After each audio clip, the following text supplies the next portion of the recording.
Hello there, good afternoon. My name is Baba Tando. I have the latest in the world of sports. Let's get started right here, right now. And some news coming in right about now has it that all 16 Premier League teams who agreed to boycott the Normalization Committee's special competition have rescinded their decision. This follows an emergency meeting among all stakeholders. Patrick Akoto speaks for all the 16 clubs and he joins me via telephone. Hi, Patrick. Good afternoon to you. And immediately, what comes to mind is why the sudden U-turn? Well, good afternoon to you, Baba. There has not been any sudden U-turn. We have always intimated that we were open for discussion. We are open for a dialogue. This is what we've been waiting for and we've been asking for. There are no losers and winners. We've reached a consensus after holding a very successful and fruitful meeting today at the Ghana Football Association. We are happy that the Normalization Committee has more or less agreed with some of the things that we tabled before them, and we are happy that the two parties have sat behind the table in the midst of huge cordiality, and we've reached a consensus. And so all the Premier League teams and, of course, the lower division teams are all happy. We are hopeful that we will kickstart Ghana football next month. Okay, now tell me, or let's just go a little down memory lane. What exactly were the 16 Premier League teams looking for? Well, we had always intimated that we wanted the 16 Premier League teams to choose a candidate for the CAF Champions League. That has always been our team. And for the 16 Premier League teams, and of course, the Division 1, the 48 Division 1 teams to slug it out for a candidate for the CAF Confederations Cup. That had always been our major sticking point. And that has been acceded to, so to speak. And so we've come to a compromise on that. The GFA will issue a detailed statement on this particular matter in the next few minutes, but I would not want to preempt most of the things that we discussed. But clearly, what is important is that we've reached a consensus, we've reached an agreement with all parties happy with the terms and the terms and conditions of the current engagement. And so all those things, I'm sure, will be fashioned out when the FC issues a statement in the next couple of minutes. Patrick, what kind of a consensus did you reach? Well, I've told you about the fact that there's going to be a clear-cut path with respect to the Premier League teams engaging each other for a slot in the CAF Champions League. And then, alongside it, we are playing the same competition, by the way. Let me put it on record that we are not playing two separate competitions. I mean, we have never been in tango with the Division 1 league clubs, and that's the reason why we're very disappointed with attempts to clash our heads together. As I speak with you, the Premier League division teams and the Division 1 league clubs are currently in a meeting. I have to move away from the meeting to speak to you. And we are all clear in our minds that this is the perfect way and the way to go.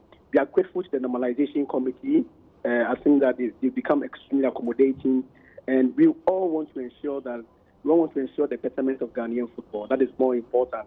There are issues about gate proceeds which has been resolved as well. There are issues about paying players directly to the account, which has also been resolved, and we appear to be all happy now at the moment. Right, you have intimated that the Premier League teams as well as the 48 Division 1 League teams are all in a meeting. I know you're part of this meeting.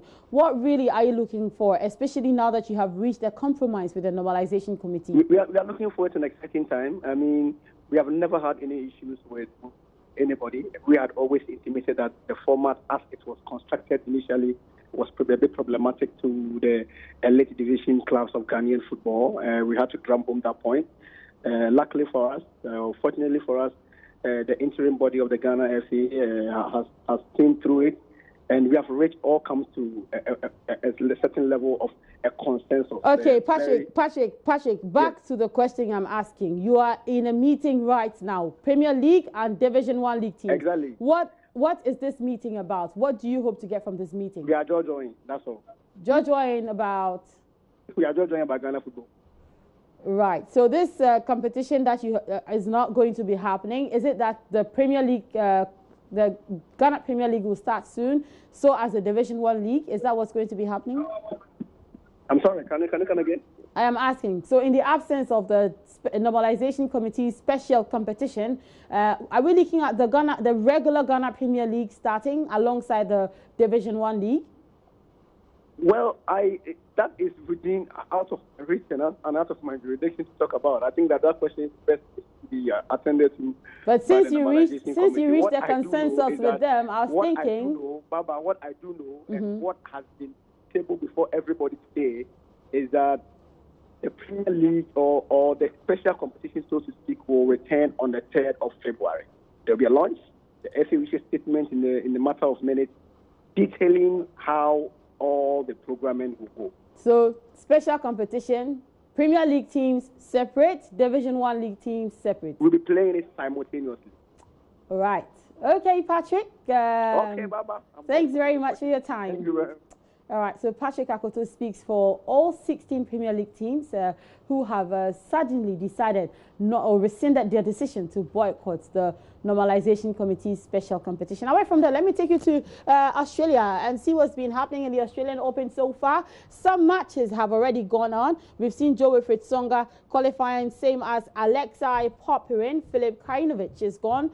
He's actually qualified to the next stage. So have Jeremy Chardy and Stan Wawrinka, as well as Maximilian Matare and Novak Djokovic. And not too long ago, Nick Kyrgios played alongside Milos Raonic, and it happened that it was the Australian Nick Kyrgios who was actually defeated by Canadian Milos Raonic. A match is ongoing, or one match is currently ongoing. Benoit Paire up against Austrian Dominic Thiem. Later on, Denis Kudla takes on Diego Schwartzman. Stefano Chavaglia takes on Nicolas Basilashvili. Stefanos Tsitsipas from Greece takes on Victor Troicki.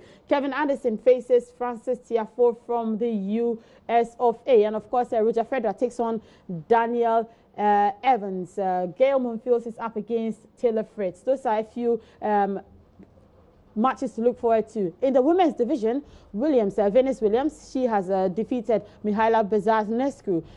Victoria Kuzmova also beats Katerina Kozlova. Big matches also that have gone on. Kristina Pliskova, she has qualified through to the next stage, same as Margarita Gasparian. And of course, world number 1 now, Simona Halep. She beats Kaya Kanepi not too long ago. So you can log on to myjoyonline.com/sports to see a lot of all of these results or the fixtures that are coming up in the Australian Open 2019. Sports is done. I tweet at the handle at Babatando. Same for Instagram. Good afternoon.